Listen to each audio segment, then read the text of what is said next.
On the evening of April 25, 2026, a man opened fire at the Washington Hilton in an apparent attempt to target the president. But now, a new discovery about the shooting has just dropped, and it's suggesting the whole thing may have been staged. The situation is causing major controversy online. The 2026 White House Correspondents' Dinner was the first such event attended by Trump. During his presidencies, he had declined to attend during his first term. For years, Trump had stayed away from the annual gathering of journalists and politicians, but in 2026, he made the decision to show up. The event attracted approximately 2,600 attendees, including senior administration officials such as Vice President Vance, FBI Director Kash Patel, Health and Human Services Secretary Robert F. Kennedy Jr., Secretary of State Marco Rubio, and Environmental Protection Agency Administrator Lee Zeldin. The group opted to hire mentalist Oz Perlman as the featured entertainment. The venue was the Washington Hilton, a sprawling property in the heart of the Capitol, with over 1,100 guest rooms and more than 118,000 square feet of event space. In 1981, President Ronald Reagan was shot by John Hinckley Jr. outside the Hilton, an event that prompted redesigns of the property that increased security and added a special presidential suite near the entrance. The history of the building alone should have signaled the stakes of what it means to protect a sitting president there. At approximately 8:36 p.m. EDT, the suspect was confronted by security near the main metal detector screening area of the Washington Hilton, while dinner was being served inside the main ballroom. He ran past the security checkpoint and fired at least one shot. He was chased and subsequently apprehended. What happened inside the ballroom in those seconds was chaos. Dana White described the scene as it suddenly started getting noisy before the situation spiraled. Tables getting flipped over,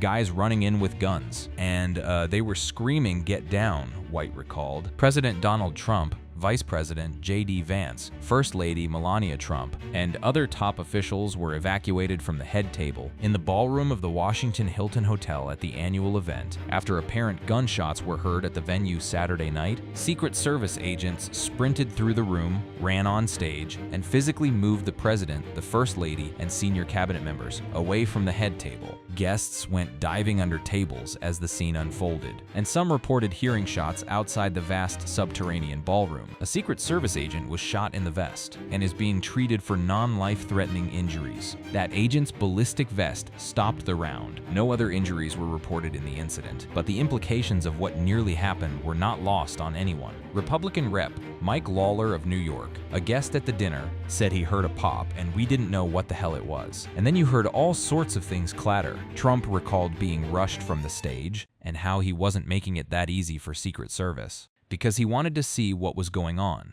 I wanted to see what was happening, and I wasn't making it that easy for them. I wanted to see what was going on, Trump told Norah O'Donnell. Within minutes of the attack, the president was moved to a secure holding room inside the building. Amid the confusion after the incident, White House Correspondents Association President Wei Jiajiang announced to the room that the program would continue, and Trump signaled on social media that he wanted the dinner to continue. But only later, on the advice of law enforcement, did Trump say he wanted the dinner to be postponed. The entire event, attended by the most powerful people in the American government, was shut down. The shooting suspect was identified as Cole Thomas Allen, 31, of Torrance, California, two law enforcement officials told the Associated Press. And that is when the real story began to unfold. In the hours after the shooting, a portrait of the suspect started taking shape, and it was not the portrait anyone expected. Allen, 31, was an educator from Torrance, California. With an engineering degree from a prestigious university,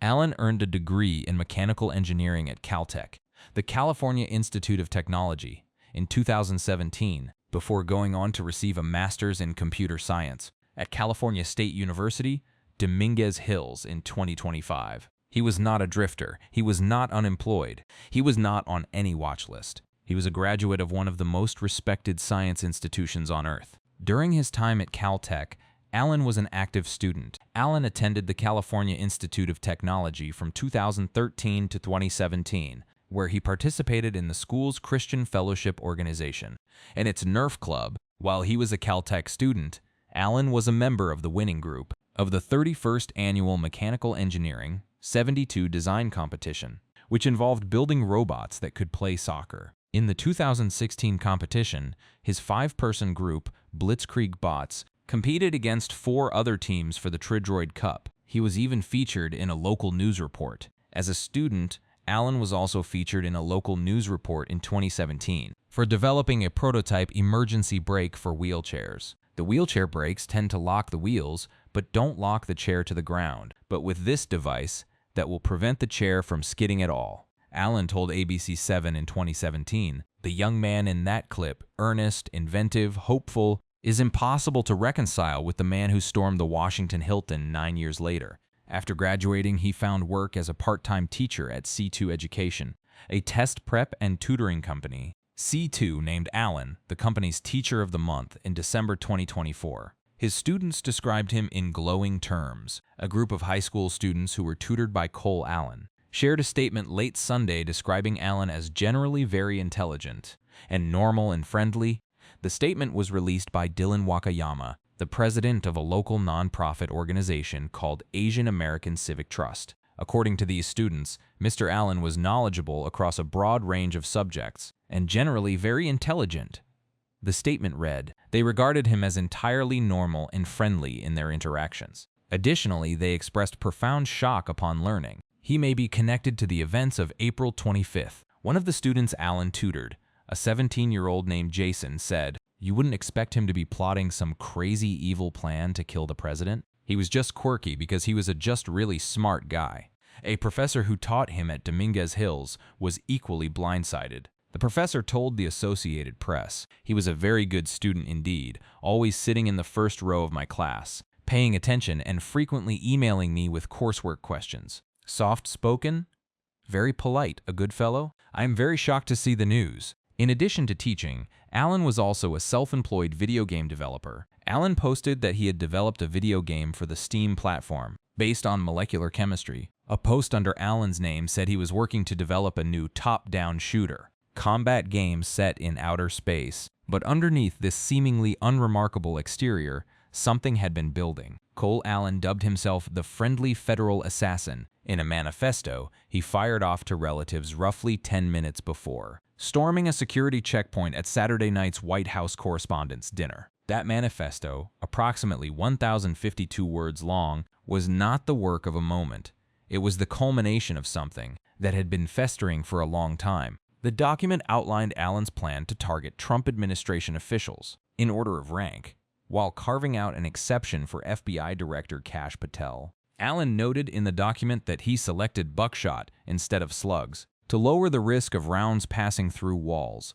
He expressed hope that bystander casualties could be avoided, but indicated he would push past other attendees to reach his intended targets. The question everyone wanted answered was simple. What turned a Caltech-educated, award-winning tutor into a would-be assassin? The manifesto, the social media trail, and the interviews with Allen's family members paint a picture of a man who was radicalized incrementally over years by a combination of political grievance, ideological alignment, and a personal sense of moral obligation that eventually warped into something lethal. Allen had a tendency to make radical statements. As he became involved in left-wing activism in Los Angeles, acquired firearms, and began regularly practicing at a firing range, his sister told law enforcement. His sister, Avriana Allen, was among the first to provide investigators with a window into the suspect's inner life. Family members who were interviewed by investigators said that Allen made radical statements and that he constantly referenced a plan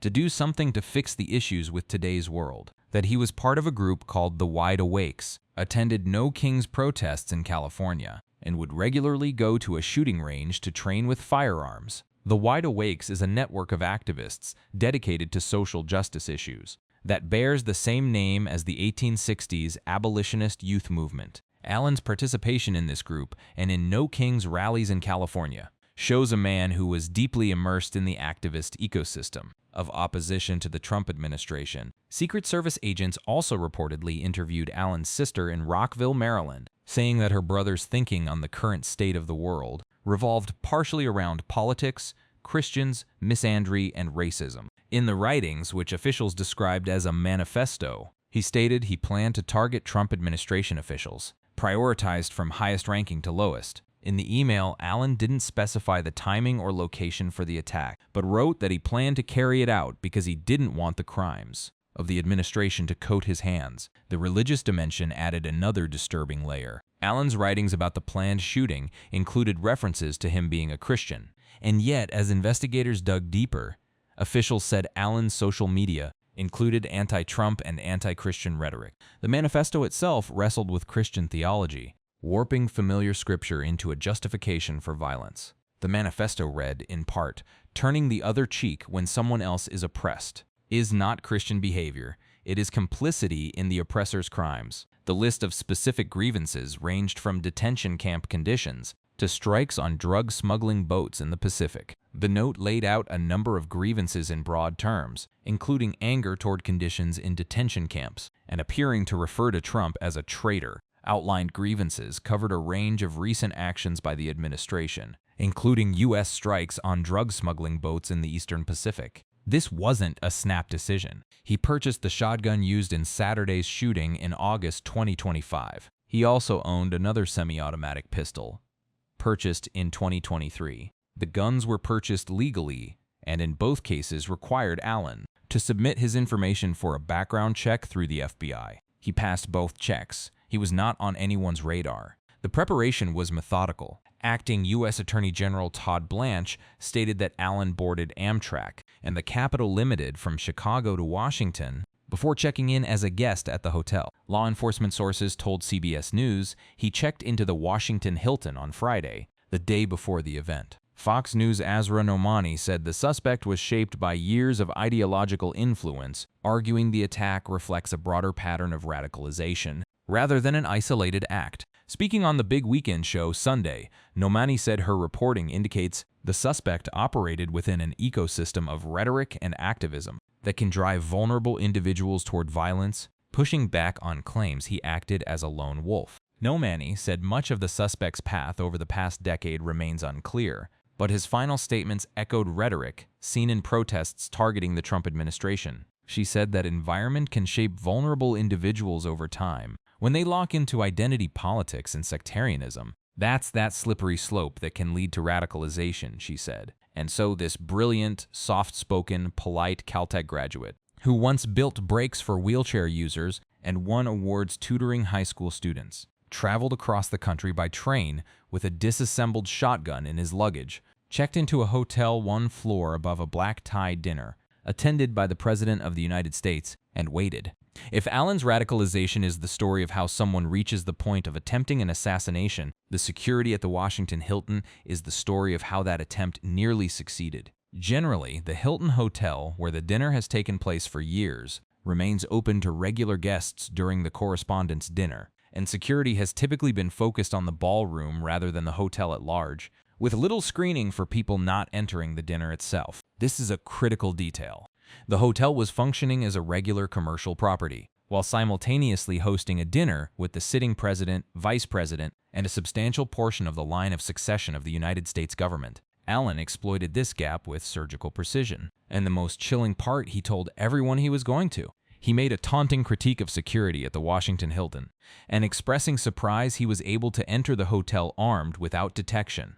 In his manifesto, he wrote that he walked into the hotel with multiple weapons, and not a single person considered the possibility that he could be a threat. I walk in with multiple weapons and not a single person there considers the possibility that I could be a threat, he wrote. The security at the event is all outside, focused on protesters and current arrivals, because apparently no one thought about what happens if someone checks in the day before. This was not a hidden vulnerability. Attendees of the dinner themselves noticed it before the shooting even happened. Carrie Lake, a Trump ally in attendance, echoed criticism of the security measures. I was there. Security was terrible at the event, Lake wrote on X. It was the easiest event I've ever gained access to that the president was at. It was so bad we talked about it at our table before the shots rang out. The observations of journalists who stayed at the hotel are devastating. A Daily Beast editor who stayed in the room next door to Allen's laid out the security failures in plain language. He wrote, "How on earth could someone with a disassembled long gun check into a room at a hotel where the president was going to speak? I can answer that. Nobody even looked at my luggage on Friday afternoon. Worse, my colleague arrived on Saturday at 5 p.m. Nobody looked at his luggage either. No magnetometers, no hand checks, no ID checks, nothing." Rep. Mike Lawler, RNY pointed to what he described as glaring security issues. In a post on X, Lawler said there was no photo ID requirement or verified attendee list, which he noted is standard for White House events. He also cited the absence of magnetometers before entry to the ballroom and said multiple pre-event receptions with limited security created potential access points. Sen. John Fetterman D. Pa, who attended the dinner, also raised concerns about the venue itself. "We were there front and center," Fetterman said. "That venue wasn't built to accommodate an event with the line of succession for the U.S. government." Former White House official Harrison Fields painted a more detailed picture. Fields told Fox and Friends there were no checkpoints to get into the hotel, adding that the gunman could have been roaming and observing attendees before the incident. There was a VIP reception right off the main ballroom, where cabinet secretaries were, where the president could have been, and there was no security apparatus leading up to that point, Fields said. There is another factor lurking behind all of this. The Department of Homeland Security, including the Secret Service, has been unfunded for more than 70 days. The department has faced ongoing financial instability since February, when funding lapsed during a government shutdown triggered by a political stalemate. During such closures, many essential employees are still required to work without pay. Speaking to Fox News on Sunday morning, Trump said the quick response from the Secret Service and law enforcement is evidence that Democrats should vote to fund the Department of Homeland Security. A partisan stalemate on Capitol Hill means the DHS has been shut down for nearly 2 months. CBS News reported that identification did not need to be presented in order to enter the White House Correspondents' Dinner. According to officials, magnetometers used to screen attendees were already being dismantled at the time of the shooting. The very systems designed to stop exactly what happened were being packed away. As the attacker charged through, the House Oversight Committee responded swiftly. The House Oversight Committee chairman has called for a briefing from the Secret Service to determine how suspected gunman Cole Allen quickly bypassed a checkpoint and opened fire before being tackled. Following last night's assassination attempt against POTUS Trump at the WHCD, the House Oversight Committee has requested a briefing from U.S. Secret Service. Comer said, "Despite the massive security failures, it must be noted that the agents on the ground performed under fire. As the dinner was underway, Allen allegedly rushed a Secret Service checkpoint at the Washington Hilton while armed with multiple weapons and opened fire, striking a Secret Service officer in his ballistic vest. Agents returned fire and tackled Allen to the ground. The Secret Service officer was struck by a round but was wearing a bulletproof vest and has been released from the hospital. The individual agents put their bodies on the line. The failure was institutional, not personal." In the aftermath of the shooting, several things are now converging that threaten to reshape the political landscape in profound and unpredictable ways. First, there is the question of motive and accountability. Acting Attorney General Blanche said Allen is not being cooperative and is expected to face multiple charges on Monday. "We are not viewing him as cooperating necessarily right now, although we will see what happens going forward," Blanche said. He added that Allen could absolutely be charged with attempting to assassinate Trump. U.S. Attorney for the District of Columbia, Jeanine Pirro, announced that Allen had been charged with 2 counts of using a firearm during a crime of violence and 1 count of assault on an officer using a dangerous weapon. Pirro said that further information could lead to additional charges. In addition to the ongoing forensic examination, federal investigators have interviewed Allen's relatives who are being cooperative. Profilers from the FBI Behavioral Analysis Unit have also been brought in to work the investigation. Former FBI Special Agent Nicole Parker said investigative experts will meticulously reconstruct Cole Allen's pathway to violence by analyzing his financial records, digital footprint, and reported manifesto. By cross-examining Allen's weapons purchases against his digital activity and writings, authorities may be able to better determine whether he was in contact with anyone tied to the planning stages of Saturday's shooting. Second, the incident has been immediately weaponized in an existing political fight. The shooting inside the venue hosting the annual White House Correspondents' Dinner has renewed attention on President Donald Trump's push for a secure White House ballroom, an idea he argues could help reduce such risks. The Trump administration has been fighting a legal battle with the National Trust for Historic Preservation over the construction of a new White House ballroom. Assistant Attorney General Brett Shumate told the group in a letter that its case serves no purpose and that efforts to block construction of the ballroom put the safety of Trump and others at risk. He said that if the group didn't agree to drop the case by Monday morning, the administration would ask a federal court to throw it out. Historic preservationists suing President Donald Trump over his plans to build a massive new ballroom at the White House are not willing to drop their case, a source familiar with their plans told CNN. Third, the incident takes place within a broader and deeply unsettling historical pattern. Saturday's threat is the latest in a documented pattern, dating back to Trump's first presidential campaign. The record spans lone gunmen at his rallies, Iranian state-backed murder-for-hire plots, and repeated security breaches. Trump has already survived multiple assassination attempts. In the first, he was grazed by a bullet in an assassination attempt during an election campaign rally in Butler, Pennsylvania, where he was shot in the ear. The shooter in that incident was shot by a Secret Service sniper. In February 2026, Secret Service killed a 21-year-old who brought a shotgun and a gas canister to Mar-a-Lago while Trump was back in Washington. No modern president has faced this many threats. And now, the conversation about political rhetoric has returned, louder and more fractured than ever. Lawler said he gets death threats often, and said, "I think we live in a climate where everybody recognizes it's a problem, but I don't think people fully appreciate how much of a problem it really is." Former President Barack Obama on Sunday condemned political violence, writing, "Although we don't yet have the details about the motives behind last night's shooting at the White House Correspondents' Dinner, it's incumbent upon all of us to reject the idea that violence has any place in our democracy." The House Democratic leader, Rep. Hakeem Jeffries of New York, said the violence and chaos in America must end. Meanwhile, the Trump administration is using the incident to tie a direct line from rhetoric to violence. President Donald Trump accused members of the press of being almost one and the same with the Democratic Party when asked whether the shooting would change his relationship with the media. The conversation is not moving toward consensus. It is fracturing further. Here's what changes everything. A man who is educated at one of the finest universities on the planet, who was employed, who had students who loved him, who had a family that was aware of his increasing radicalism, but felt powerless to stop him. That man took a train across the country, checked into a hotel room one floor above the President of the United States, assembled a shotgun, and ran straight at a security checkpoint. The screening systems that should have caught him were being taken apart. The hotel itself was open to any guest with a credit card. His family received a manifesto 10 minutes before the attack and alerted police, but there was no time. The Trump administration is trying to clarify the timeline of when the suspected gunman's family learned of his writings and when they notified local police in Connecticut. The White House originally said Allen's brother notified the New London Police Department of the manifesto minutes before the incident Saturday night. However, a White House and an administration official now say the timeline is in flux. Everything about this incident,